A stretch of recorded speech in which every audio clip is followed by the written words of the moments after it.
యోహాను సువార్త 19:30 వాక్యం ద్వారా మీరే మాట్లాడమని యేసుక్రీస్తు నామమున అడుగుతున్నాను తండ్రి, ఆమేన్. ఇక్కడ కూడి వచ్చిన ప్రియ సహోదరి సహోదరులకి ఈ శుభ దినమున, ఈ శుభ శుక్రవార దినమున మన ప్రభు అయిన యేసుక్రీస్తు వారు మన కోసం బలియాగం పొందాడు. ఆయన త్యాగాన్ని మనం ఈ దినమున జ్ఞాపకము చేసుకుంటుంటే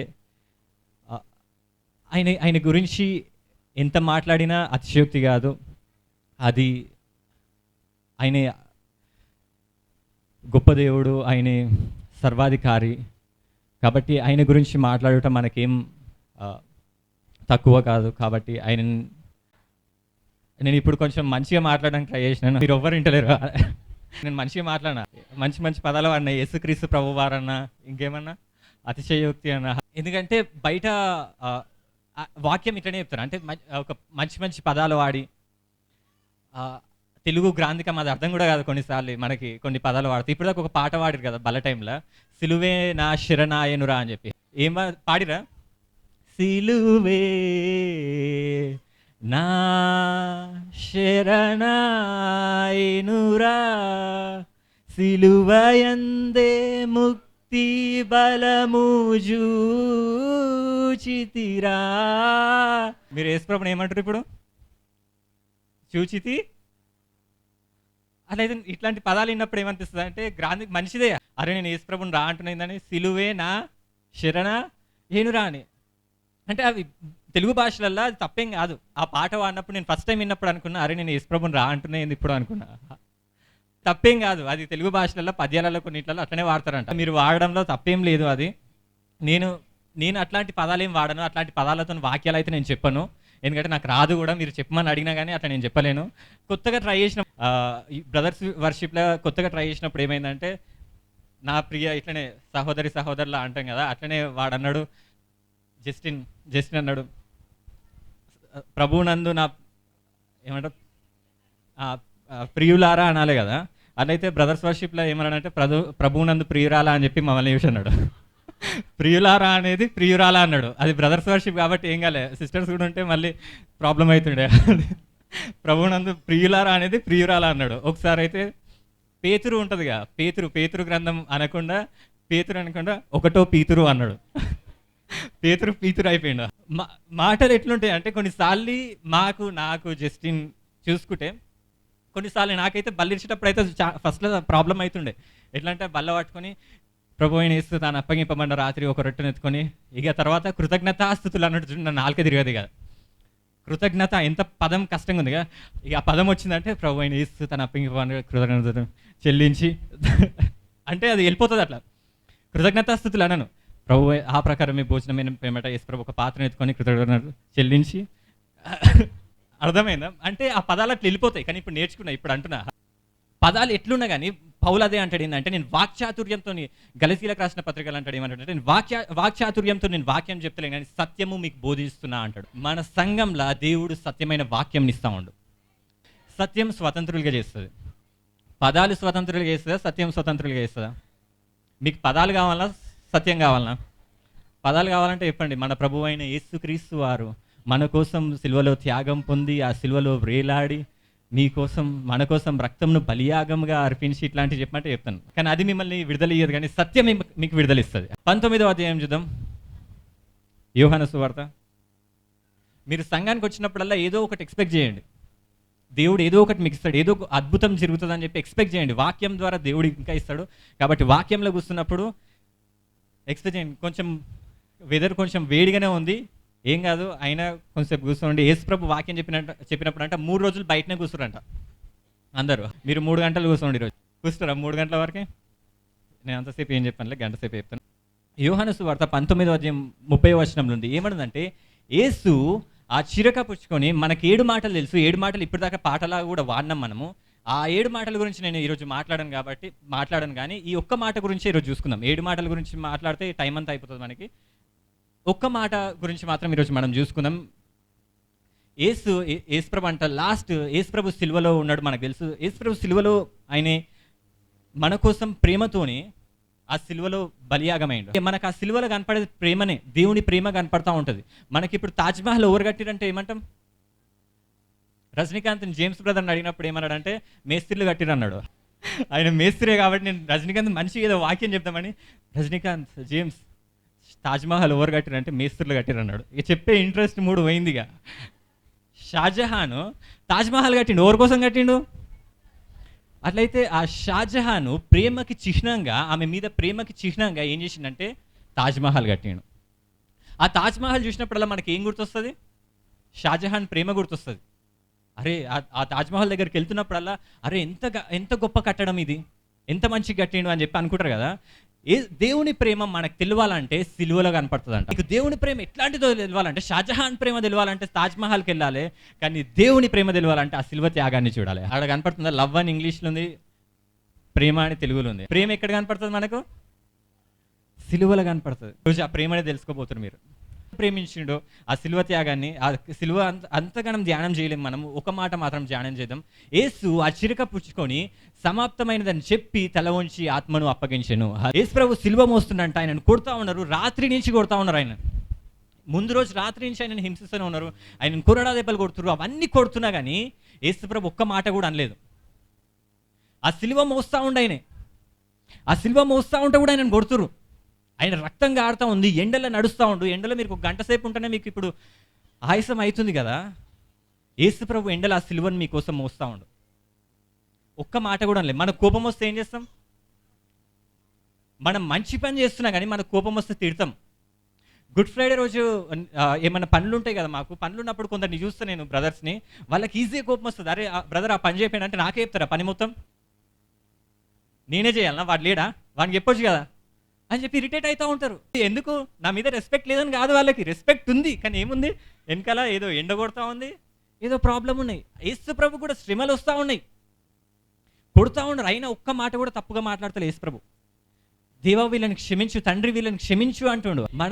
నేను చూస్తే గుడ్ ఫ్రైడే రోజు కొందరు వాళ్ళని ఇంకా ఎక్కువ శ్రమ పెట్టిన అనుకో, ఇంకా ఎక్కువ పని చేయించిన అనుకో, ఆకలి అవుతూ ఉంటుంది కదా, వాళ్ళు నన్నే కాదు యేసు ప్రభుని కూడా తిడతారు. కొంచెం అంటే యేసు ప్రభు చనిపోయిన దినమేగా. పేషెన్స్ పోతూ ఉంటుంది, కానీ దేవుడు అంట ఆ యేసు ప్రభు మన కోసం అన్ని గాయాలు పొందిండు.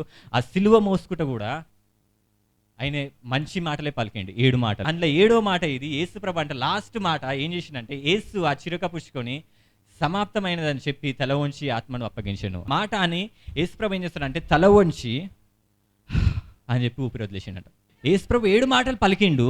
7 మాటలు పలికినాక యేసు ప్రభు ఏం చేసిండంటే, యేసు ప్రభుని ఎవ్వరు చంపలేదు. ఆయన అన్ని మాటలు ఆయన చేయాల్సిన ప్రతిదీ చేసినాక యేసు ప్రభు అంటే తల వంచిండంట. ఏమనుంది? సమాప్తమైనదని చెప్పి తల వంచిండంట. ఒక రాజులాగా తల వంచిండంట. వంచి ఆత్మను అప్పగించిండంట. ఆయన ఆత్మను వదిలేసిండు. లాస్ట్ ఊపిరి ఆయన వదిలేసిండు అని చెప్పి ఊపిరి వదిలేసిండు. ఇందులో మనం గమనిస్తే యేసు ప్రభు ఎవరు? దేవుడు. ఆయన ఎందుకు చనిపోవాల్సి వచ్చింది? ఆయన దేవుడు. యాక్చువల్గా దేవునికి చావు ఉంటుందా?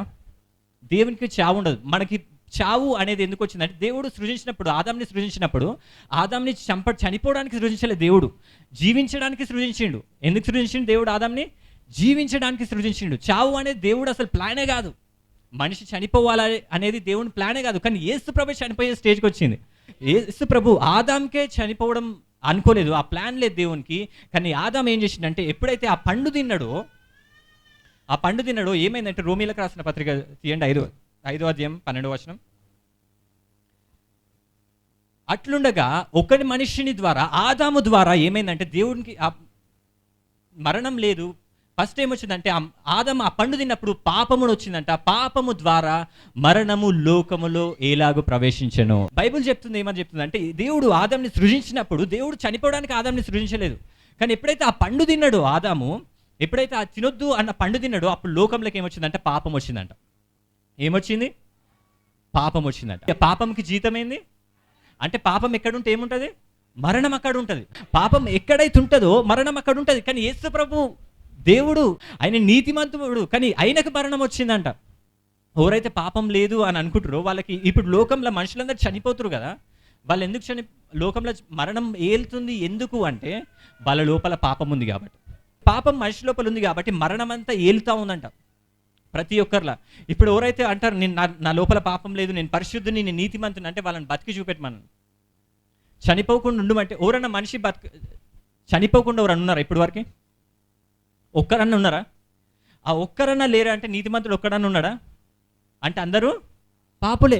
ఎక్కడైతే పాపం ఉంటుందో అక్కడ మరణం ఉంటుంది. అంటే ఎవరైతే చనిపోతారో దాని అర్థం ఏంటంటే వాళ్ళ లోపల పాపం ఉందని. ఆదాము నుంచి ప్రతి ఒక్కరు చనిపోతూనే ఉన్నారు. ఎందుకంటే పాపం వాళ్ళ లోపల ఉంది కాబట్టి. లోపల పాపం ఉంది కాబట్టి వాళ్ళు ఏదో ఒక రోజు చనిపోవాలి. పాపం చేస్తూ ఉంటే ఆ మరణం దగ్గరికి వస్తూ ఉంటుంది ఇంకా వాళ్ళకి. ఇప్పుడు మనుషులందరూ సైంటిస్టులు కూడా ఏం చేస్తారు అంటే మరణంని జయించాలని చూస్తారు. మరణం అనేది లేకుండా ఉండడానికి చూస్తారు. ఒక సైంటిస్టులు ఒక గ్రూప్ ఉంది, జెనరాలజిస్ట్ అంటారు వాళ్ళని. వాళ్ళు మరణం అనేది లేకుండా మేము ఉంటాం. వాళ్ళు కొత్త కొత్త టెక్నిక్లు కనిపెడుతుర్రు. భూమి స్టార్ట్ అయినప్పటి నుంచి ఆదాం నుంచి కూడా మనుషులు చనిపోకుండా ఉండడానికి ట్రై చేస్తారు. కానీ ప్రతి ఒక్క మనిషి చనిపోతూనే ఉండు. ఎందుకు? వాళ్ళ లోపల ఏముంది? పాపం ఉంది కాబట్టి. ఇప్పుడు కూడా ఈ జనరేషన్స్లో కూడా ఇంకా మరణాన్ని జయించాలని కొత్త తయారు చేస్తారు. ఒక ఆల్ఫ్రెడ్ అయిన ఒక మనిషి ఏం చేసిండంటే ఆయన కనిపెట్టినా అన్నాడు, 120 నా మందు తీసుకున్న వాళ్ళు నర్వస్ సిస్టమ్ మంచిగా ఉంటే మనుషులు బతుకుతారని చెప్పి ఆయన ఒక మందు కనిపెట్టిండు. నా మందు తీసుకున్న వాళ్ళు 120 సంవత్సరాలు ఖచ్చితంగా బతుకుతారని చెప్పిండు ఆయన. ఆల్ఫ్రెడ్ అని ఒక ఆయన. ఎన్ని సంవత్సరాలు అంట? 120 సంవత్సరాలు ఖచ్చితంగా మనిషి బతుకుతాడు, వానికి ఏం కాదు అని చెప్పిండు. కానీ ఆయననే తీసుకుండు ఆ మందు. తీసుకొని ఆయనకే ఏదైతే నర్వస్ సిస్టమ్ మంచిగా ఉంటుందని చెప్పిండు అదే నర్వస్ సిస్టంలో రోగం వచ్చి చచ్చిపోయింది ఆయన. మనిషి ఏం చేసిండు? చావును జయించాలని వెళ్ళిండు. ఆ చావును జయించలే. అంటే ప్రతి ఒక్కరు మరణానికి దాసులు అయిపోయారు. మరణం ప్రతి ఒక్కరు నేలింది. బైబుల్ అదే చెప్తుంది. ఏమని చెప్తుంది అంటే ఒకని ద్వారా అంటే ఆదాము వల్ల మనుషులందరి లోపలికి పాపం వచ్చిందంట. ఎవరి ద్వారా వచ్చింది పాపం? మనుషులందరికీ. ఆదాము ద్వారా మనుషులందరి లోపలికి పాపం వచ్చిందంట. ఆ పాపము ద్వారా మరణము లోకము ప్రవేశించిందంట. పాపం ఎక్కడైతే ఉంటుందో అక్కడ మరణము ఖచ్చితంగా ఉంటుంది. పాపం జీతమేంది? మరణం. యేసుప్రభు దేవుడు. మనకు కూడా ప్రాబ్లమ్స్ ఎందుకు వస్తున్నాయి? మనకి ఈ అన్హెల్దీనెస్, ఏవి వ్యాధులు, ఈ బలహీనతలు మనకి ఎందుకు వస్తున్నాయి అంటే పాపం ద్వారానే వస్తున్నాయి. యేసుప్రభు నీతిమంతుడు, యేసుప్రభులో పాపం లేదు, ఆయన పాపం ఎరగాడు, ఆయన పాపం చేయలేడు. అందుకోసం యేసుప్రభు భూమి మీద తిరిగినప్పుడు ఎప్పుడన్నా ఆయనని బైబిల్లో మనము అనారోగ్యంగా చూస్తామా? ఎప్పుడన్నా చూసిరా అనారోగ్యంగా యేసుప్రభుని? యేసుప్రభు పేతురు నీళ్ళలో మునుగుతూ ఉంటాడు. పేతురు నీళ్ళలో మునుగుతున్నప్పుడు యేసుప్రభు చెయ్యి ఇట్లా పెట్టి పేతురు నడుము పట్టుకుంది పేతురు అని అన్నాడా? అట్లా అంటే ఏమవుతుండే? పేతురు మునిగిపోతుండే. పేతురు మునిగిపోతా ఉండు. పేతురుని యేసుప్రభు చెయ్యి పెట్టి లేపుతాడు పైకి. తెలుసా మీకు ఇది స్టోరీ? పేతురు నీళ్ళలో మునిగిపోతూ ఉంటాడు. మునిగిపోతూ ఉంటే యేసుప్రభు వచ్చి చెయ్యి పట్టి లేపుతాడు. అప్పుడు యేసుప్రభుకి నడుము పట్టుకుంటే అయిపోయినట్టే. పేతురు నీళ్ళకి అయ్యో దేవా వెళ్ళిపోయాడు. ఒకవేళ యేసుప్రభు ఎవరైనా దయ్యాలు వచ్చినాయి యేసుప్రభు దగ్గరికి, ఓ దయ్యమ్మా హచ్చి తుమ్మిడా? ఎక్కడ చూసిరా అట్లా? ఆ దయ్యంకి అర్థం కాదు. ఇప్పుడు ఏం చేయాలి? దయ్యమా అన్నాడు కరెక్టే, ఇప్పుడు ఏం చేయమంటున్నాను? తుమ్మమంటుండా? యేసుప్రభు ఎక్కడైనా తుమ్మడం చూసిరా? చూడలే. యేసుప్రభుకి ఒక్క రోగం, ఒక్క వ్యాధి, ఒక్క బలహీనత లేదు. యేసుప్రభు ఎక్కడికి వెళ్ళినా మరణం ఓడిపోయింది. యేసుప్రభు లాజరస్ దగ్గరికి వెళ్ళిండి. యేసుప్రభు ఆ సమాధి దగ్గరికి వెళ్ళిండి. యేసుప్రభు ఆ సమాధి దగ్గరికి వెళ్ళినప్పుడు యేసుప్రభు ఆ సమాధిని చూస్తాడు. ఓ లాజరు బయటికి రా అన్నాడు. ఏమన్నాడు? ఓ లాజరు బయటికి రా అన్నాడు. లాజర్ బయటకు వచ్చిందా లేదా? యాయేరు కుమార్తె చనిపోతుంది. ఓ యాయేరు కుమార్తె లే, ఓ చిన్నదాన లే అనగానే చిన్న పాప లేచింది. చనిపోయిన ఆమె లేచింది. యేసుప్రభు ఎక్కడికి వెళ్తే అక్కడ విడుదల జరిగింది. యేసుప్రభు ఎక్కడికి వెళ్తే అక్కడ స్వస్థతలు వచ్చినాయి. యేసుప్రభు ఎక్కడికి వెళ్తే కుంటోళ్ళు బాగారు, గుడ్డోళ్ళు చూసిరు, చెవిటోళ్ళు విన్నారు. అందుకు ఇదంతా జరిగిందంటే ఆయన లోపల పాపము లేదు కాబట్టి, ఆయన నీతిమంతుడు కాబట్టి. లోకంలో ఎంతో మంది దేవుళ్ళలాగా వచ్చిర్రు. నేను దేవుణ్ణి, నేను దేవుని, నేను దేవుని అంటే మనుషులందరూ మొక్కిరు ఆయన వాళ్ళని. అవును నువ్వు దేవుని. వాళ్ళు బొందలకు వెళ్ళిరు, వీళ్ళు ఇంకా మొక్కుతున్నారు. వాళ్ళు చచ్చిరా లేదా? వాళ్ళు చనిపోయారు. అంటే వాళ్ళ లోపల ఏముంది? పాపం ఉంది. పాపం ఎక్కడైతే ఉంటుందో అక్కడ ఏముంటుంది? మరణం ఉంటుంది. యేసుప్రభు ఒక్కడే పాపం లేనివాడు. అంటే మీకు డౌట్ రావచ్చు, అరే యేసుప్రభు పాపం లేకపోతే మళ్ళీ ఎందుకు యేసుప్రభు తల వంచి ఆయన మరణం ఎందుకు పొందిండు అని చెప్పి? ఎందుకు అంటే యేసుప్రభు సిలువల నీ పాపం ఆయన తీసుకుండు. ఎవరు తీసుకుని నీ పాపం? యేసుప్రభుకి మరణం లేదు. ఆయన భూమి మీద బతికిన రోజులు ఒక్క సర్ది రాలేదు ఆయనకి, జ్వరం రాలేదు ఆయనకి, తలకాయ నొప్పి రాలేదు ఆయనకి, అరే ఎవరిని తిట్టలేదు ఆయనకి, పాపంకి సంబంధించిన ఏది ఆయన దగ్గర లేదు. కానీ సిలువలో ఏమైందంటే నీ పాపం ఆయన తీసుకొని, నా పాపం ఆయన తీసుకొని ఆయన మరణం పొందినట. ఇప్పుడు నీ పాపం ఎవరు తీసుకుర్రు? నీ పాపం, నీ మరణం ఎవరు తీసుకుర్రు? నీ పాపం నీ దగ్గర ఉందా ఇప్పుడు? నీ మరణం లేదు. ఇప్పుడు ఇప్పుడు ఎవరన్నా నేను చనిపోతా అని అనుకురంటే, నేను మరణం పొందుతా అనుకురంటే, బైబిల్ యేసుప్రభు ఏమంటాడంటే యోహాను సువార్తల, నన్ను నమ్ముకున్న వాళ్ళు, యోహాను సువార్త 3వ అధ్యాయంలో ఏమనుంటది, దేవుడు లోకంను ఎంతో ప్రేమించును కాగా తన అద్వితీయ కుమారునిగా పుట్టిన వాని యందు విశ్వసించు ప్రతివాడును నశింపక నిత్య జీవం పొందుడంట. యేసుప్రభులో ఉన్న మనకు ఒక ధన్యత ఏంటంటే మనం చనిపోమంట. నీ చావు ఎవరు తీసుకుర్రు? నీ పాపం ఎవరు తీసుకుర్రు? నీ పాపం యేసుప్రభు తీసుకున్నా అంటే పాపానికి జీతం ఎవరు తీసుకోవాలి? యేసుప్రభే తీసుకోవాలి. అందుకోసమే సిలువల యేసుప్రభు ఆయనే నీ మరణము పొందిండంట. నీ పాపమునకు ఆయనే మరణం పొందిండంట. నీకు మరణం ఉందా? ఇంకా ఉందా మరణం? 5వ అధ్యాయంలోనే 17వ వచనంలో ఉంటుంది. ఏమని ఉంటుంది ఒకసారి చూద్దాం. మరణము ఒకని అపరాధమున మూలమున వచ్చినదై ఆ ఒకని ద్వారానే ఏలిన ఎడల కృపా బాహుల్యమును నీతి దానమును పొందువాడు జీవము గలవారై మరి నిశ్చయంగా యేసుక్రీస్తును ఒకని ద్వారానే ఏలుదురు. బైబుల్ ఏమంటుందంటే ఆదాము వల్ల మరణం వచ్చింది, ప్రతి ఒక్కరి మీదకి మరణం వచ్చింది, మరణం ఏలిందంట. కానీ యేసు ప్రభుని నమ్ముకున్న వాళ్ళకి మరణం లేదంట. కానీ మరి నిశ్చయంగా ఖచ్చితంగా చెప్తుండేదంటే యేసుక్రీస్తును ఒకని ద్వారానే ఏలుతారంట జీవముల. నువ్వు యేసుక్రీస్తు ద్వారానే ఏలుతున్నావు. ఈరోజు మీకు డౌట్ రావచ్చు, అరే బ్రదర్ నేను క్రిస్టియన్స్ని చూసిన, ఎస్తరక్కని చూసిన, ఎస్తరక్క చనిపోయింది, మీరేమంటారు మన మరణం ఎవరు తీసుకురని చెప్తున్నా? యేసు ప్రభు తీసుకురని చెప్తున్నా.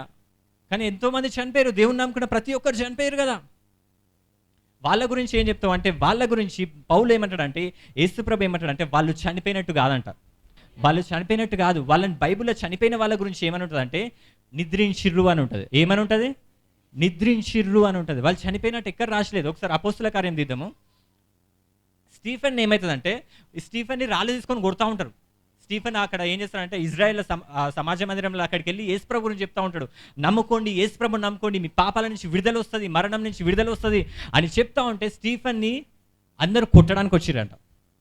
ఏం చేసిర్రు? స్టీఫెన్ని కొట్టడానికి వచ్చిరంట. కొట్టడానికి వచ్చి ఏం చేసిరంటే ఆయనని కొడుతుంటే అప్పుడు స్టీఫెన్ ఏమనంటే ప్రభువుని గురించి మొరపెట్టు, యేసు ప్రభువా, స్టీఫెన్ అంటుండంటే ఏంటంటే యేసు ప్రభువా నా ఆత్మను చేర్చుకొనుమని సైఫను పలుకుచుండగా వారు అతని రాళ్లతో కొట్టిరంట. ఎట్లా కొట్టిరంట? రాళ్లతో కొట్టిరంట. అతడు మోకాల్లోని ప్రభువా వారి మీద పాపము మోపకని గొప్ప శబ్దంతో పలికెను, ఈ మాట పలికి నిద్రించెను. ఏమన్నాడా? చనిపోయినాను ఉందా? నిద్రించనని ఉందా? నిద్రించనని ఉంది. బైబిల్లో యేసు ప్రభు నమ్ముకున్న వాళ్ళకి చావు లేదు, మరణం లేదు. ఎందుకంటే నీ లోపల పాపం లేనప్పుడు నీకు మరణం ఎట్లుంటుంది? అందుకోసమే ఆ స్టెఫెన్ కూడా మరణమైన మీదే అధికారం లేదు. ఆయన ఎప్పుడు చనిపోవాలనుకుంటూ అప్పుడు చనిపోయిండు. వాళ్ళు రాళ్ళు తీసుకొని కొడతా ఉన్నారు. అప్పటి వారికి రాళ్ళు దాక్తూనే ఉన్నాయి. రాళ్ళు దాక్తా ఉంటే స్టెఫెన్ అంట నిలబడే ఉన్నాడంట. ఏం చేస్తున్నాడు? మామూలుగా రాళ్ళు కొడుతుంటే ఎట్లుంటారు? అందరూ దాచుకుంటారు, తలకు దాకొద్దని. అరే నాకు తలకు దాకితే ప్రాబ్లం అయితే నేను చనిపోతానేమో అని చెప్పి దాచుకొని ఉంటారు. కానీ స్టెఫెన్ అంట రాళ్ళు తీసుకొని కొడుతూ ఉంటే ఆయన ఏం చేసిండంటే నిలబడ్డాడంట. నిలబడి పరలోకంలో ఉన్న యేసు ప్రభుని చూస్తున్నట్ట, తల పైకెత్తి చూస్తున్నాడు. అంటే తలకాయకి రాళ్ళు తగులుతాయా లేదా? యేసు ప్రభు ఆ రాళ్ళు తీసుకొని కొడతా ఉంటే తలకాయకి దాక్తా ఉన్నాయంట. కానీ అప్పుడు కూడా స్టెఫెన్ చనిపోలేదంట. కానీ ఎప్పుడైతే ఆయన పైకి చూసి ప్రభువా నా ఆత్మను అప్పగించుచున్నాను అన్నాడు. అంటే మరణం మీద ఆయనకు అధికారం ఉన్నట్టా లేదా? ఆయన ఎప్పుడు చనిపోవాలనుకుంటుండో అప్పుడే చనిపోతుండు. వాళ్ళు రాళ్ళు తీసుకొని కొట్టినంతసేపు చనిపోతలేడు. కానీ ఆయన ఎప్పుడైతే అంటుండో ఓ ప్రభువా నా ఆత్మని నీ చేతికి అప్పచెప్పేస్తున్నాను అని ఆయన అన్నాడు. అప్పుడు ఒక రాయి టక్కని దాకింది, పడిపోయింది. ఆయన బైబుల్ ఉంది ఆయన చనిపోయిన రాయలేదు, కానీ ఆయన నిద్రించిండు అని రాసింది. అందుకోసమే ఎస్తరక్క చనిపోయినప్పుడు కూడా ఎస్తరక్క నిద్రించింది అని అంటాం మనం. అక్కడ రాసినప్పుడు కూడా ఎస్తరక్క ప్రభువునందు నిద్రించింది. మనకు చావు అనేది లేదు. మనుషులందరూ చావును జయించాలి అంటారు. మీరు ఆల్రెడీ జయించారు. ఆ బయో జెనరాలజిస్ట్ వాళ్ళందరూ కొత్త టెక్నాలజీస్ కనిపెడతారు. ఒక చావును జయించాలి, స్వర్గానికి వెళ్ళాలి, ఇవన్నీ కొత్త కనుక్కుంటారు. కానీ వాళ్ళు ఎవ్వరు చేయలేనిది యేసుక్రీస్తు ద్వారా మీరు జయించారు. గుడ్ ఫ్రైడే రోజు మీకు తెలిసింది ఏంటంటే, గొప్ప శుక్రవారం రోజు శుభవచనం ఏంటంటే మీకు పాపము లేదు, మీకు మరణము లేదు. సంతోషమే కదా? మరణం లేదంటే సంతోషమే. మనం అందరం మరణం భయపడతా ఉంటాం, చనిపోతామేమో అని చెప్పి. నీ లోపల పాపమే లేనప్పుడు, పాపమే యేసుక్రీస్తు సిలువలో తీసుకున్నప్పుడు ఆ జీతం కూడా, ఆ పాపానికి జీతం కూడా ఆయననే తీసుకోండు. మనుషులు 4 స్థలాలలో ఉంటారు. ఇది మంచిగానండి. మనుషులు 4 స్థలాలలో ఉంటారు. ఒకటి ఏంటంటే ఇప్పుడు మనం బతుకుతున్న ఇది అంటే ఈ భూమి మీద బతకడం ఒకటి. ఇంకోటి ఏంటంటే షియోల్ అంటే డార్క్నెస్ అంటారు, గాఢాంధకారం అంటారు. 4 స్థలాలు. ఒకటి ఏంటంటే ఇక్కడ బతుకుండడం, భూమి మీద బతుకుండడము. చనిపోయినాక మనుషులు ఏడికిపోతుండే అంటే పాత నిబంధనల చనిపోయినాక మనుషులు ఎక్కడికి పోతుండే అంటే ఒక అంధకార ప్రదేశం ఉంది, దాన్ని పాతాళము అంటాం. ఏందది? పాతాళం. ఇక్కడ బతుకున్న రోజులు మంచిగా ఉంటాడు, వాడు చచ్చిండు అనుకో ఏదో ఒకటి అయ్యి వాడు ఏడిపోయాడు, పాతాళంలోకి వెళ్ళిపోయాడు. ఆడ మొత్తం చీకటి అంట. బైబిల్ యోబులో రాసి ఉంటుంది, ఏమని రాసి ఉంటుంది అంటే అక్కడ వెలుగు కూడా చీకటి అయిపోతుంది అంట. ఎట్లా అయిపోతుంది వెలుగు? చీకటి అయిపోతుంది. దావీదు అంటాడు కీర్తనలు 23లో, గాఢాంధకారపు లోయలలో నేను నడిచినాను అంట చూడు. అది యాక్చువల్గా పలకాలంటే మరణాంధకారపు లోయలు అంటే ఈ ప్లేస్ గురించే మాట్లాడుతుండు. ఒకవేళ నేను ఈ భూమి మీద నుంచి అక్కడికి పోయినా కానీ నీ దుడ్డు కర్రయ్యం నీ దండం నన్ను ఆదరించును అంటాడు. దావీదు, అబ్రహాము వీళ్ళందరూ కూడా ఏడికి వేరు అంటే ఈ పాతాళంకే వేరు, ఈ చీకటి ప్రదేశంలోకి. ఇప్పుడు కూడా చనిపోయిన వాళ్ళు ఎక్కడికి పోతారు అని మీకు డౌట్ ఉంటే వాళ్ళు ఎక్కడికి పోతారు తెలుసా? ఈ షియోల్లోకి వెళ్తారు, ఈ పాతాళంకి వెళ్తారు. ఎక్కడికి పోతారు? అక్కడ మొత్తం చీకటే అంట. ఏంది అక్కడ మొత్తం? కరెంటు పోతే ఏం చేస్తారు మీరు? ఏం చేస్తారు? కరెంటు పోయింది చీకటి వచ్చింది అంటారా? చీకటి చీకటి చీకటి అని పాట పాడతారా? పాడరు. ఏంటారు? వామ్మో దయ్యం వచ్చేసింది, నా వెనకాలనే ఉంది, అగో నా చెయ్యి మీద, నా బీపీ మీద చేయి పెట్టింది. చీకటి అంటే ప్రతి ఒక్కరికి భయమే. యేసు ప్రభువుని నమ్ముకోని వాళ్ళందరూ ఇప్పుడు ఏడిపోతారు అంటే ఆ చీకట్లోకి వెళ్తారా? ఒకవేళ మీ చుట్టాలు మీ స్నేహితులు ఎవరన్నా ఆ చీకట్లో భయపడుతున్నారు అనుకో, కొందరు చీకటి అనగానే భయపడిపోతారు, లైట్స్ ఆఫ్ అయినా ఉరికొస్తారు కదా బయటికి. అట్లాంటి వాళ్ళకి చెప్పండి, ఏమని చెప్పాడంటే, అరే నువ్వు యేసు ప్రభువుని నమ్ముకోలేదా, జీవితాంతం ఆ చీకట్లోనే ఉంటావు నువ్వు అని చెప్పాలి. ఆ చీకటికి మీరు వెళ్ళడానికి మీరు ఇష్టపడతలేరా? యేసు ప్రభువుని నమ్ముకోండి. మీరు యేసు ప్రభువుని నమ్ముకున్న వాళ్ళు ఈ ప్లేస్కి వెళ్ళరు. ఇదొకటి భూమి. ఇంకోటి ఏం ప్లేస్ అన్నా? పాతాళము. గొప్ప గాఢాంధకారం ఉంటుంది, మరణాంధకారం ఉంటుంది, చీకటి. మనం ప్రే చేసేటప్పుడు అంటాం ఏంటంటే చీకటి నీ మీదకి వచ్చింది అంటాం. అంటారు కదా కొందరు, చీకటి నీ మీద ఉంది ప్రార్థన చేస్తారా అని చెప్పి. అది అక్కడి నుంచి వచ్చిన చీకటే. తర్వాత ఏమవుతుందంటే తీర్పు జరిగినాక ఇంకోటి ఉంది ఏంటంటే దీన్ని నరకం అంటారు. ఈ నరకంలో మనుషులు కాలుతూ ఉంటారు, ఆ మంటలు అగ్ని అది ఉంటుంది కదా, బైబిల్ ఉంటుంది. యేసుప్రభు అంటాడు ఏమంటాడంటే అక్కడికి వెళ్తే అగ్ని ఆరదు, పురుగు చావదు, ఏడుపులు, పండ్లు కొరుకుతాయి ఉంటాయంట. పండ్లు కొరుకుతాయి అంటే ఏ పండ్లు కొరుకుతారని అడగకండి. పండ్లు కొరుకుతాయి అంటే ఏందది? ఈ పండ్లు. ఆ కోల్గేట్ వాడతారేమో నరకంలో అందరూ, పండ్లు కొరుకుతూనే ఉంటారంట ప్రతి ఒక్కరు. అంటే ఫస్ట్ ఏమో భూమి మీద ఇప్పుడు బతుకున్నది, సావంగానే ఏడిపోతారు అంటే చీకట్లోకి వెళ్తారు. కానీ తీర్పు జరిగినప్పుడు ఏమైందంటే నరకానికి వెళ్తారు. ఈ నరకంలో ఏడుస్తూ ఉంటారంట, బాధ అనుభవిస్తూ ఉంటారు, పండ్లు కొరుకుతారంట. ఘోరమైన బాధ అది, అసలు చెప్పలేము. అది అంత ఘోరమైన బాధ అక్కడ అనుభవిస్తారు, ఆ జీవితాంతం అనుభవిస్తారంట. తీర్పు వచ్చే వరకే ఇక్కడ, తీర్పు రాగానే ఈ నరకంలోకి వెళ్తారంట. యేసుప్రభుని నమ్ముకోని వాళ్ళందరూ ఇట్లా వెళ్ళిపోతూ ఉంటారు. ఈ యేసుప్రభు కూడా ఆదాము, అబ్రహాము యేసుప్రభు రాకముందు వరకు ఈ పాతాళంలోనే ఉన్నారు. ఎక్కడున్నారు? ఈ పాతాళంలోనే ఉన్నారు. యేసుప్రభు తండ్రి నీ చేతికి నా ఆత్మని అప్పచెప్తున్నా అన్నప్పుడు పరలోకానికి వెళ్ళలే కానీ ఈ పాతాళంలోకి వెళ్ళిండు మన కోసం. ఏడికి వెళ్ళిండు? పాతాళంలోకి వెళ్ళిండు. ఈ అబ్రహాము వీళ్ళందరి దగ్గరికి వెళ్ళి వాళ్ళందరినీ పాతాళం నుంచి విడిపించిండంట. యేసుప్రభు ఎక్కడికి వెళ్ళండి? చనిపోయినాక ఈ పాతాళంలోకి పోయిండు. వాళ్ళందరినీ నరకానికి వెళ్ళకుండా ఈ పాతాళం నుంచి విడిపించిండు. ఇప్పుడు వాళ్ళందరూ స్వర్గంలో ఉన్నారు. అబ్రహాము, దావీదు వీళ్ళందరూ. ఇప్పుడు మనము యేసుప్రభు నమ్ముకున్న మనము ఒకవేళ నిద్రిస్తే అంటే చనిపోతే, నిద్రిస్తే అంటే ఇప్పుడు వనుకుంటే అని కాదు, ఆల్రెడీ చూపెట్టినది. స్టెఫెన్ చనిపోయినప్పుడు ఏమనుంది? రాయి తగలగానే స్టెఫెన్ ఏం చేసిందంట? నిద్రించిందంట. అది చదివినప్పుడు అనిపించింది, అరే రాయి తగిలితే నిద్రిస్తారు ఎవరన్నా అని చెప్పి. నిద్రపోతారా? అట్లాంటి స్టేజ్లో కూడా ఎవరన్నా నిద్రపోతారు. తర్వాత అర్థమైంది చనిపోవడమే నిద్రించడం అని. మనం ఒకవేళ ఇప్పుడు చనిపోయినాం అనుకో, అంటే నిద్రించినాం అనుకో, మనం ఒకవేళ ప్రాణం పోయిందనుకో, మనం ఏమవుతామంటే అధిక జీవంలోకి ఎంటర్ అవుతామంట. పరలోకం అని ఉందా? ఇంకో 4వ స్థలం ఏంటంటే పరలోకం. ఇది ఇప్పుడు నేను ఇట్లా మీకు వాక్యం చెప్తా ఉన్నా, వాక్యం చెప్పుకుంటే నేను సడన్గా ఏదో అయ్యి నేను పడిపోయినా అనుకో, నేను నిద్రించిన అనుకో, అంటే నేను చనిపోయినా అనుకో, నా ఆత్మ నా లోపల నుంచి బయటకు వస్తుంది. కొందరు అట్లా చెప్తేనే భయపడతారు, అరే చావు, అరే చనిపోవడం, ఇట్లాంటి మాటలు తప్పు ఇట్లాంటివి మాట్లాడొద్దు అంటారు. నేను మాట్లాడవచ్చు, నాకు ఎట్లన్నా రాదు. అది చావు ఆల్రెడీ యేసుప్రభు తీసేసుకున్నాను, నా లోపల పాపం లేదు, నాకు చావు రాదు.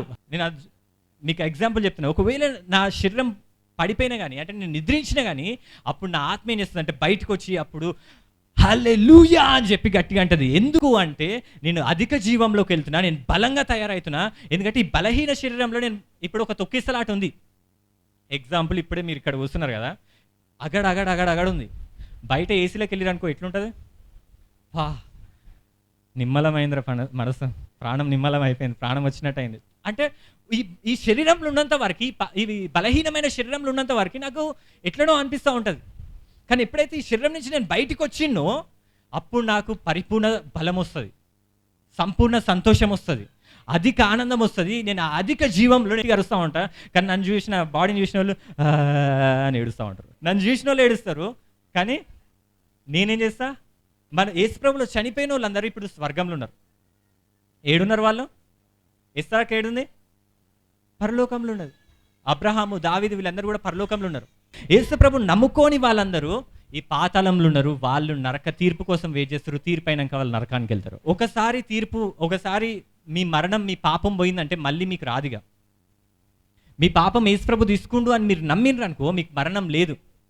ఆ స్టెఫెన్ ఎట్లయితే మరణం మీద అధికారం ఉందో, మీకు కూడా ఆ మరణం మీద అధికారం వచ్చునుగాక. హల్లెలూయా. పౌలు కూడా అంటాడు, ఏమంటాడు అంటే, పౌలుకి ఒక కన్ఫ్యూజన్ ఉందంటే, ఏమంటాడంటే, నాకు ఒక కన్ఫ్యూజన్ ఉంది. ఏం కన్ఫ్యూజన్ అంటే, నేను బతకాలనా చనిపోవాలనా? పౌలు ఏమంటుండు, నేను బతకాలనా చనిపోవాలనా? ఒకవేళ చనిపోతే నాకు మరీ మంచిది, ఎందుకంటే నేను ప్రభువుతోనే ఉంటా. చనిపోతే మరీ మంచిది, నేను ప్రభువుతోనే ఉంటా. ఒకవేళ బ్రతుకుతే మీకు మంచిది, మీకు ఇంకా వాక్యాలు చెప్తే మిమ్మల్ని బలపరుస్తా అంటాడు. అంటే మరణం మీద ఎవరికి అధికారం ఉంది? పౌలుకి అధికారం ఉంది.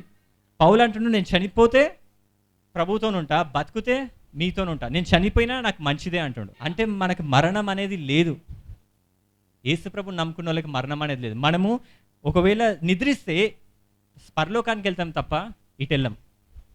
నేను చెప్తున్నా కదా, మీకు ఏది బాధ వచ్చినా, ఏది వ్యాధి వచ్చినా మీరు ఒకటి నమ్మండి, ఏంటంటే నాకు మరణం రాదు. మీరు ఎప్పుడు చనిపోవాలనుకుంటే అప్పుడే చనిపోతారు. సడన్ డెత్స్ క్రిస్టియన్స్కి రావు, సడన్గా చనిపోరు. వాళ్ళు ఒకవేళ నమ్మకపోతే తప్ప, నమ్మిన ప్రతి ఒక్కరు ఎన్ని రోజులు బతకాలనుకుంటే అన్ని రోజులు మీరు బతుకుతారు. ఎన్ని రోజులు బతకాలని ఉంది మీకు? ఎన్ని రోజులు బతకాలని ఉంది? ఆ రాకడ వరకు అంట. నాకు కూడా, నేను కూడా నమ్ముతున్నా ఏంటంటే, నేను రాకడ వరకు బతుకుతా, నాకేం కాదు. రాకడ తొందరగానే ఉంది.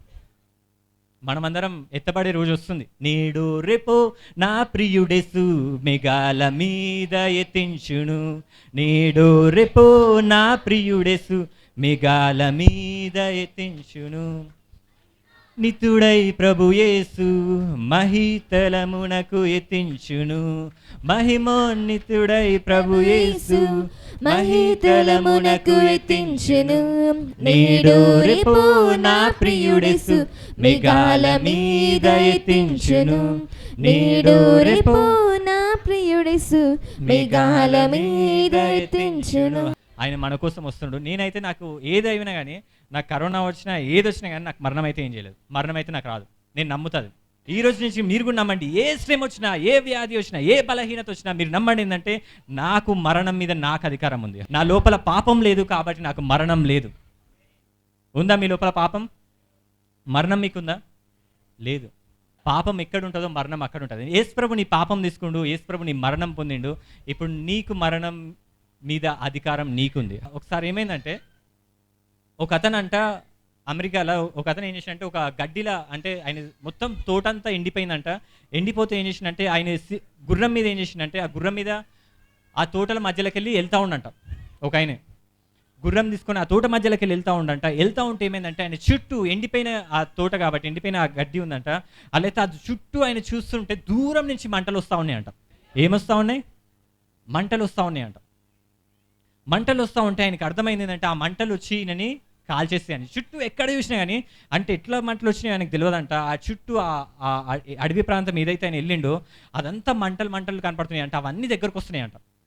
ఆ దగ్గరకు వస్తుంటే ఆయనకి ఏం చేయాలని అర్థం కాలేదంట. అప్పుడు ఆయన చూసిండంట, ఆయన దగ్గర ఉన్న ఒక అగ్గిపెట్టె తీసిండంట. Match box ఉండేయంట. ఇది నిజంగా జరిగింది అమెరికాలో. ఆ అగ్గిపెట్టె తీసి ఏం చేసిండంటే, ఒక సైడు గడ్డిని కాల్చిండంట. ఏం చేసిండు? ఒక సైడ్ గడ్డిని కాల్చిండంట. గడ్డిని కాల్చి వదిలేసిండంట. గడ్డిని కాల్చి వదిలేయగానే ఆ గడ్డి కాలి మంట వచ్చి ఎదురుంగొస్తున్న మంటని, మీకు తెలుసో లేదో, మంటని ఆర్పాలంటే, పెద్ద మంటల్ని ఆపాలంటే నీళ్లు కొట్టరు. ఏం కొడతారు? మంటల్నే కొడతారు. మంటని ఆపాలంటే ఎక్కువ మంటల్ని పంపించాలంట. అలా అయితే ఈయన ఎప్పుడైతే ఆ గడ్డని ముట్టించిండో, ఈ మంటలు వెళ్ళి ఒక సైడ్ మంటను ఆపేసిందంట. కానీ వెనకాల నుంచి మంటలు వస్తూనే ఉన్నాయి. ఈ సైడ్ మంటలు ఆగిపోయినాయి, కానీ వెనకాల నుంచి మంటలు వస్తూ ఉంటే ఆయన ఏం చేసిండంటే, ఎక్కడైతే కాలిన గడ్డి ఉందో, ఆల్రెడీ కాలిన గడ్డి ఉందో, ఆ గడ్డిలోకి వెళ్ళి తొందరగా వెళ్ళి నిలబడ్డాడంట. ఏం చేసిండు ఆయన? ఎక్కడైతే కాలిన గడ్డి ఉందో ఆ గడ్డిలోకి వెళ్ళి నిలబడ్డాడంట. నిలబడగానే ఆ చుట్టూ వచ్చిన మంటలు ఈయన దగ్గరికి రాలేదంట. ఎందుకు రాలేదు అంటే, ఆల్రెడీ ఇక్కడ గడ్డి కాలిపోయింది, కాలడానికి ఇంకేం లేదు. కాబట్టి ఈయన ఆ గడ్డిలోకి రాగానే ఆ గడ్డ ఎక్కడైతుందో ఆ గడ్డంతా కాలిపోయిందంట. కానీ ఇది ఆల్రెడీ కాలిపోయింది కాబట్టి ఆయన వచ్చి అందులో నిలబడగానే ఆ మంటలు నేను ఏం చేయలేదు. ఎందుకంటే మంటలు రావడానికి గడ్డి లేదు ఇక్కడ. ఆయన అట్లా తప్పించుకుండు ఆ మంటల నుంచి. ఎంత తెలివి కదా ఆయనకి, ఎంత తెలివితో తప్పించుకోండు కదా. ఇప్పుడు కూడా ఆల్రెడీ నీ మరణము అయిపోయినాక, ఆల్రెడీ నీ పాపం పోయినాక, యేసుప్రభుల ఆల్రెడీ ఆయన బలి అయినాక నీకు మళ్ళీ మరణం ఉంటుందా? మళ్ళీ పాపం ఉంటుందా? నువ్వెవరు అంటే నీతిమంతును అంట. ఎవరు నువ్వు? ఈడ పాపులు ఎంతమంది ఉన్నారు? పాపులు ఎంతమంది ఉన్నారు? పాపుల మీద ఏముంది? మరణం ఉంది. పాపమునకు జీతం ఏంది? మరణం. నీతిమంతులు ఎంతమంది ఉన్నారు? కొందరు పాపలకు చేయలేపలే, నీతిమంతులకు చేయలేపలే. వాళ్ళు కొత్త పదం వాళ్ళకి కనిపెట్టాలి. ఆల్రెడీ మళ్ళీ అడుగుతాను, నీతిమంతులు ఎంతమంది ఉన్నారు? మీకు మరణం ఉందా? ఆల్రెడీ మీ మరణం ఏమైంది? యేసుప్రభు తీసేసుకోండు. మరణానికి భయపడకండి. లాస్ట్ ఒక వచనం తీసుకుందాం. అది ఒక వచనంతో నాకు కూడా చెమటలు వస్తున్నాయి. హెబ్రీలకు రాసిన పత్రిక 2వ అధ్యాయం. ఈ ఒక్క వచనంతో ఏం చేద్దాం? ఇదేమని రాసిందంటే, మనము యుద్ధాలు చూస్తూ ఉంటాం. పాతకాలంలో రాజులు యుద్ధాలు చేసినప్పుడు ఒక రాజు ఇంకో రాజ్యంని జయించాలంటే ఎవరిని చంపాలి? సైనికుల్ని చంపాలా? రాజుని చంపాలి. మన భారతదేశం వేరే దేశంని జయించాలంటే ఆ దేశపు రాజుని జయించినాం అనుకో, ఈ దేశమంతా జయించినట్టే. అర్థమవుతుందా? మన రాజు వేరే రాజుని జయించిందంటే ఆ సైనికుల్ని చంపన అవసరం లేదు, ఆ మంత్రిని చంపన అవసరం లేదు, ఎవరిని చంపన అవసరం లేదు. కానీ ఒక్కసారి ఆ రాజుని చంపినాం అనుకో, వీళ్ళందరినీ చంపినట్టే. అర్థమవుతుందా? ఈ స్టోరీ ఇది తెలుసు కదా అందరికీ. రాజుని చంపితే అందరినీ చంపినట్టే అని. బైబిల్లో ఏమనుందంటే, యేసుప్రభు అంట, కాబట్టి పిల్లలు రక్త మాంసం గలవారైనందున ఆ ప్రకారమే మరణము యొక్క బలము గలవాణిని. యేసుప్రభు అంటే సిలువలో మరణము యొక్క బలము గలవాణిని అనగా అపవాదిని మరణము ద్వారా నశింపజేయుటకును జీవితకాలమే అంతయు మరణ భయము చేత దాస్యమునకు లోబడిన వాడిని విడిపించుటకు ఆయన కూడా రక్త మాంసంతో పాలివాడాయను. ఆయన చనిపోవడానికి మనిషిలాగా వచ్చినట్ట. కానీ ఒక వచనం ఉంది, ఎంత మంచిగా ఉందంటే చూడండి. జీవితకాలం అంతయు మనమంతా మరణ భయము చేత దాస్యమునకు లోబడినవంట. ఈరోజు నేను ఎందుకు ఇది ఎంత చెప్తున్నా అంటే, మనం జీవితకాలం అంతా మనకి బాధలు, అప్పులు, అనారోగ్యము, బలహీనతలు, లేకపోతే అర్థం కానిది ఏదైనా కన్ఫ్యూజన్, ఇవన్నీ మనం దాస్యంలో ఉన్నామా? ఏవైతే ప్రాబ్లమ్స్ మనం ఉన్నామా వాటన్నిటికీ కారణం ఏంటంటే తెలుసా? మరణ భయం అంట. మరణ భయం మన నుంచి దూరం పోయిందనుకో, మనం వీటన్నిటి నుంచి విడుదల పొందినట్టే అంట. నీకు మరణం అంటే భయం ఉంది, మరణ భయం ఉన్నోళ్ళు వాళ్ళందరూ దాస్యంలోనే ఉన్నట్టు అంట. ఇంకా ప్రతి దాంట్లో నుంచి విడుదల పొందాలనుకుంటున్నావు, నీకు ఆరోగ్యం కావాలనుకుంటున్నావు, నీకు శాంతి కావాలనుకుంటున్నావు, ఇవన్నీ లోకంలో ఉన్న చీకటికి దాస్యంగా ఉండొద్దు అనుకుంటున్నావు. కాబట్టి నువ్వు ఎప్పుడైతే మరణ భయం నీ లోపల నుంచి పోతుందో ఇవన్నీ పోయినట్టేనట. మనుషులందరూ కూడా మరణ భయము ద్వారానే దాస్యంలో ఉన్నారంట. బైబిల్ చెప్తుంది, జీవితకాలం అంతయు మరణ భయం చేత దాస్యమునకు లోబడిన వారంట. మరణ భయం ఉంది కాబట్టి దాస్యంలో ఉన్నాం మనం. ఒకవేళ ఈ మరణ భయం లేదనుకో, మనం ఏ దాస్యంలో లేనట్టే, మీరు ఏలే వారులాగా ఉంటారు. అందుకోసం యేసుప్రభు ఏం చేసిండంటే ఆ మరణం నుంచి విడుదలిచ్చిండు. కానీ ఇంకా మీరు మరణానికి భయపడుతూనే ఉన్నారు. ఇంకా యేసుప్రభు మరణం నుంచి నీకు దూరం చేసినా కానీ మరణానికి భయపడుతూనే ఉన్నారు. ఇంకా మీరు అందరూ కూడా క్రైస్తవులు ఇంకా భయపడుతూ ఉన్నారు మరణానికి. వాళ్ళ లోపల పాపం లేదు అని వాళ్ళకి తెలిసినా కూడా నమ్మడానికి భయపడుతున్నారు. నేను ఏదో పాపం చేసినా నాకు మరణం వస్తుంది, నాకు శిక్ష ఉంది. మీ లోపల పాపం లేదు, యేసుప్రభు ఆల్రెడీ తీసుకోండు. యేసుప్రభు సిలువలో మరణం పొందిండు మీకోసం. ఆయన చనిపోయిండు, ఆయన మరణం పొందిండు, మీ పాపము యేసుప్రభు తీసేసిండు. ఇప్పుడు ఈ గుడ్ ఫ్రైడే రోజు మీకు తెలిసింది ఏంటంటే శుభ శుక్రవారం అంటారు. ఎందుకంటే నీ పాపం పోయింది, ఆ పాపంకి వచ్చిన జీతం మరణము పోయింది. లోకంలో ఉన్న వాళ్ళు ఇటు వెళ్తూ ఉంటారు, ఈ పాతాళం నుంచి నరకంకి వెళ్తూ ఉంటారు, మనము ఈ పరలోకంకి వెళ్తూ ఉంటాం. మనకు అటు డోర్స్ క్లోజ్ అయిపోయినాయి, ఇక్కడ డోర్స్ ఓపెన్ అయినాయి. ఇప్పుడు మీరందరూ పైకి వెళ్తూ ఉంటారు. యేసుప్రభు ఇప్పుడు బూరుదిండి అనుకో, పరలోకంలో బూరుదిండి అనుకో, యేసుప్రభు ఇప్పుడే వచ్చింది అనుకో, ఏం చేస్తారు మీరందరూ? రేకులు ఏమవుతాయి? గుద్దుకుంటారు రేకులకి, రేకులు ఇరిగిపోతాయి. ఊ అని ఊదిండనుకో, అంటే ఆడ ఆర్కేంజిల్ దూత ఊతా ఉంది. హల్లెలూయా, రావచ్చు, ఈరోజు కూడా రావచ్చు, ఇప్పుడే రావచ్చు. ఎవరైనా నిద్రపోయిరా? యేసుప్రభుని నమ్ముకొని నిద్రపోయిరా? వాళ్ళు ఇట్లా నిద్రపోతూ ఉంటారు, మళ్ళీ కళ్ళు తిరగగానే పరలోకంలో ఉంటారు వాళ్ళు. ఏంది ఈడికి వచ్చిన ఏంది? ప్రేయర్ పవర్ చర్చ్ మారిపోయిందా? ఇన్ని రోజులు అనుకున్నాను అని అనుకో. బంటి బ్రదర్ ఏడు వాక్యం చెప్తుండే కదా అని చెప్పి షాక్ అవుతారు. మీరు పనుకున్న కానీ పరలోకానికి ఎత్తపడతారు. హల్లెలూయా. ఎందుకు ఎవరు నమ్ముకురు? మీరు యేసుప్రభుని నమ్ముకురు. మీ క్రియల వాళ్ళు వెళ్తారు కాబట్టి ఆయన యందు విశ్వాసం ద్వారా మీరు పరలోకానికి వెళ్తారు. మరణం మీకుందా? ఇప్పుడు ఎవరైనా చనిపోయారు అనుకో, క్రీస్తులో నిద్రించారు అనుకో, వాళ్ళు ఇంకా సంతోషంలోకి వెళ్ళినట్టు. పౌలు అంటాడు ఏమంటాడంటే, నేను తొందరగా వెళ్ళిపోవాలి. ఆయనకి శిష్యులందరికీ కూడా నేను ఎప్పుడు చనిపోవాలనే ఉండే వాళ్ళకి. పౌలు తల కూడా నరికేసిర్రు. ఒక అతన్ని అయితే పైనుంచి కింద పడేసి, టెంపుల్ పైనుంచి, ఒక పెద్ద బిల్డింగ్ పైనుంచి కింద పడేసి రాళ్ళు తీసుకొని కొట్టిర్రు. ఇంకొక ఆయననైతే పేతురునైతే సిలువ రివర్స్ వేసిరు. ఆయన యేసుప్రభు ఇట్లా సిలువ పొందుతాడు కదా, ఈయన రివర్స్లో సిలువ పొందుతాడు, అట్లా మరణించాడు. ఇంకొక ఆయననైతే మరీ భయంకరంగా ఏం చేసిరంటే ఆయన చర్మం ఊడదీసిరంట. ఏం చేసి చర్మము ఊడదీసిరంట. ఎంత నొప్పి ఉంటుంది, ఎంత బాధ ఉంటుంది కదా, కానీ ఆయన మాత్రం నవ్వుతూనే ఉండట. ఎందుకంటే ఆయనకు తెలిసిందంటే ఇక్కడుంటేనే బాధ, తర్వాత అంతా సంతోషమే. ఇక్కడుంటేనే శ్రమలు, ఇక్కడుంటేనే భర్త తాగొచ్చి కొడతా ఉంటాడు. అక్కడికి వెళ్తే మన భర్త యేసు ప్రభు తాగడు, మనకే ప్రేమిస్తూ ఉంటాడు. ఇక్కడనే శ్రమలు, ఇక్కడనే అప్తోషమే, ఆహా సంతోషమే. అది క్రిస్మస్ పాట, కానీ ఆడికి వెళ్ళినాక వాడుతూ ఉంటారు. ఈరోజు క్రిస్మస్ కాదు, అయినా సంతోషం మీకు. ఎందుకంటే ఇక్కడి నుంచి వెళ్ళిపోయారు. ఇక్కడున్నప్పుడే బలహీనత మనకి, ఇక్కడున్నప్పుడే జ్వరం వస్తుంది, ఇక్కడున్నప్పుడే నేను నత్తి నా నాలుగు అక్కడ మంచిగా మాట్లాడుతుంది. ఇప్పుడు నేను వాక్యం స్టార్టింగ్లో అయితే నాకు మాటలు రాకపోయేది. హల్లెలూయా అనాలంటే హల్లెలూయా. అక్కడికి వెళ్ళినాక అట్లా కాదు, హల్లెలూయా స్తుతి మహిమ ఎల్లప్పుడు యేసునికి ఇచ్చేదము. నేను కూడా యేసు ప్రభులాగా ఒకసారి, మనకు మరణం ఉందా, సంతోషమే కదా. ఇక్కడ ఉన్నప్పుడే మనకు బాధ, హింస, దుఃఖం, ఏడుపు. అక్కడికి వెళ్ళాక ఆహాహాహా నవ్వులు, నిత్యం సంతోషం అంట. అక్కడ స్నేహితులు, బంధువులు ఎవరైతే వాళ్ళు చనిపోతే ఇక్కడికి వెళ్తారు, వాళ్ళ కోసం ప్రార్థన చేయండి. అందుకోసం సామాన్య పాట పాడతాడు, ఏడుస్తూ ఉంటాడు. నశించుచున్న ఆత్మలు కోట్లుగా ఉన్నవి, నశించుచున్న ఆత్మలు కోట్లుగా ఉన్నవి, వారి విషయమై నేనేమి చేతును, వారి విషయమై నేనేమి చేతును.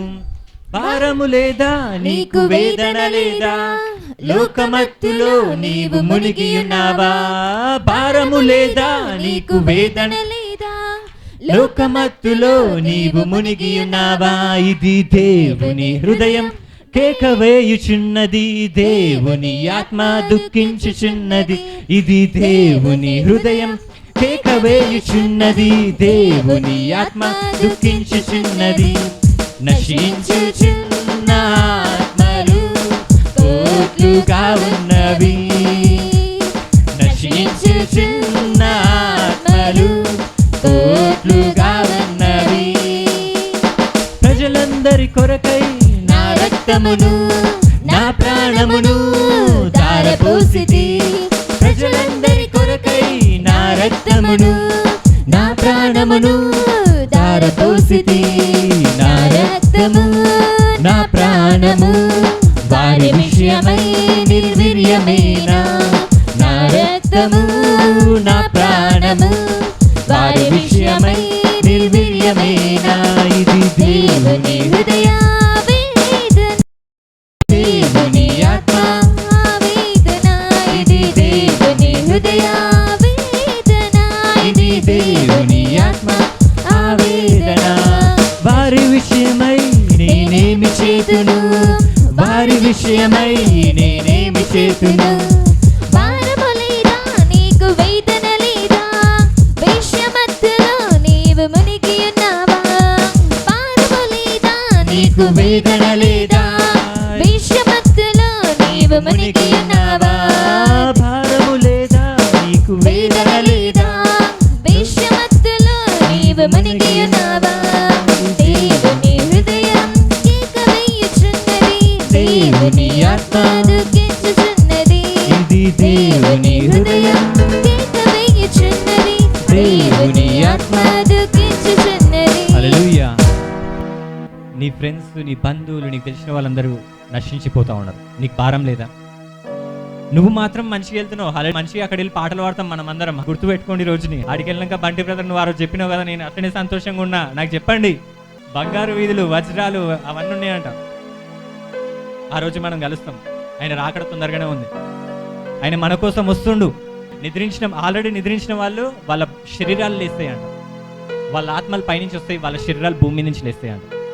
మనమైతే ఇట్లనే మహిమ శరీరం ఇట్లా టక్కన కన్ను రెప్ప చాటున సడన్గా సూపర్ పవర్స్ వస్తాయి చూడు, ఇట్లా అనగానే ఇట్లా మారిపోతారు, వాళ్ళు ఎగిరిపోతారు ఇట్లా. మీరు కూడా బూరస్తా రాగానే ప్రతి ఒక్కరు మహిమ శరీరం వచ్చేసి మనం ఈ రేకులే మిరిగిపోవు, రేకుల నుంచి వెళ్ళిపోతాం మనం. నా నెత్తికి రేకులు దాకా భయపడకండి. మీ ఇంట్లో గోడలు మంచిగా ఉంటాయని ఎంత స్ట్రాంగ్ ఉన్నా కానీ ఆ గోడల నుంచి వెళ్ళిపోతారు మీరు. మరణం ఉందా మీకు? జీవంలోకి వెళ్తారు. ఇది మరణం. ఈ పాతాళం, ఈ నరకం మరణం. దాన్ని రెండవ మరణం అంటారు. కానీ నీకు అధిక జీవం ఉందంట. మరణం గురించి భయపడకండి, ఏదొచ్చినా భయపడకండి. నాకు మరణం లేదు, నాలో పాపం లేదు. యేసు ప్రభు చనిపోయిందంటనే ఆయన నీ పాపం తీసుకున్నాడు. నువ్వు పరలోకానికి వెళ్తున్నావు అంటేనే ఆయన నీతిని నువ్వు తీసుకున్నట్టు. ఎవరెవరో చెప్పి నేను నమ్మకండి. నేను రీసెంట్గా న్యూస్లోకి అయినా చూసిన, ఆయన చెప్పింది ఏంటంటే 51,000 ఇస్తేనంట స్వర్గం రాసిస్తుండు. ఆయన దగ్గరికి వెళ్ళి 51,000 ఇచ్చిర్రు. మనుషులు పిచ్చోళ్ళు. హల్లెలూయా. ఆయన దగ్గరికి వెళ్ళి ఆయన ఆ సర్టిఫికేట్లో ఎవరి పేరు అయితే రాస్తాడో, బంటి అంటే బంటి స్వర్గానికి వెళ్ళినట్టే. ఇక వాడు ఆ సర్టిఫికేట్లు, వాళ్ళ సర్టిఫికేట్ తీసుకున్న వాళ్ళందరూ నరకానికి వెళ్తారు. ఇక పదండి పోదాం అనుకుంటు నరకానికి ఉరుకుతూ ఉంటారు వాళ్ళు, ఆ సర్టిఫికేట్ తీసుకున్న వాళ్ళందరూ. మనం పరలోకానికి వెళ్తాం. మరణం అధికారం మన మీద లేదు. మనం ఎప్పుడు చనిపోవాలి, ఇది గుర్తుపెట్టుకోండి. మీరు ఎప్పుడు చనిపోవాలి, మీకు నమ్మకం ఉంటే, విశ్వాసం ఉంటే, మీరు ఎప్పుడు చనిపోవాలో అప్పుడే చనిపోతారు. మీకు చనిపోవాలనిపించినప్పుడే చనిపోతారు. మరణానికి నీ మీద అధికారమే లేదు. బంటి బ్రదర్ ఏదో కథలు చెప్తుండే అనుకోక, నేను బైబిల్లో ఉన్న వచనాలే చెప్పిన ఇప్పటి వరకు. ఎవరి గురించి ఆలోచించకండి, వాక్యంని నమ్మండి. సత్యం ఇది. మీకు ఎప్పుడైతే ఆ భయం పోతుందో, నేను చనిపోను, నేను నీతిమంతున్నాను ఎప్పుడైతే నువ్వు అనుకుంటావో, ప్రతి శ్రమ నుంచి, ప్రతి దాస్యం నుంచి నీకు విముక్తి యేసుక్రీస్తు నామమున వచ్చును గాక. లోకం కూడా ఎదురు చూస్తూ ఉంది, వాళ్ళ కోసం ఎవరో రావాలి, ఏదో చేయాలి. వాళ్ళ లోకానికి కూడా తెలిసింది అంటే ప్రతి ఒక్కరు చనిపోతారని, ప్రతి ఒక్కరికి మరణపాత్రులే అని. కొన్ని మత గ్రంథాలలో కూడా రాసింది ఏమన్నారంటే, పాపం పోవాలంటే ఒక వేదం ఉంటుంది, ఏమని ఉంటుంది, ఒక మంత్రం ఉంటుంది, ఏమని ఉంటుంది, పాప పరిహారతో రక్త ప్రోక్ష నవశ్యకం తద్రక్తం పరమాత్మైన పుణ్యదాన బలియాగం అని చెప్పి. అంటే మనిషి పాపం పోవాలంటే పరమాత్ముడే రావాలి. ఆ వచ్చిందే యేసుక్రీస్తు ప్రభు. ఆ మరణాన్ని జయించాలంటే ఆ పరమాత్ముడే బలియాగం కావాలి. ఆ బలియాగం యేసుక్రీస్తు ప్రభు పొందిండు. నీ పాపం తీసేసిండు, నీ మరణం కూడా తీసేసిండు. పాపం లేకపోతే మరణం ఉండదు. మంట లేకపోతే నొప్పి వస్తుంది, బాధ వస్తుందా మనకి? మంటలో చెయ్యి పెడితే చేయగలుగుతుంది. మంటలో చెయ్యి పెడితే ఏమవుతుంది మీకు తెలియదా? మంటలో చెయ్యి పెడితే ఏమవుతుందో ఎవరు చెప్తారు? ఒకసారి చెయ్యి పెట్టి చూడండి, ఏమవుతుందో తెలుస్తుంది. మంటలో చెయ్యి పెడితే ఏమవుతుంది? కాలుతుంది. అంటే మంట ఉంది కాబట్టి నీకు బాధ వచ్చింది. అదే మంట లేకపోతే, పాపం ఉంది కాబట్టి మరణం వచ్చింది. పాపమే లేకపోతే,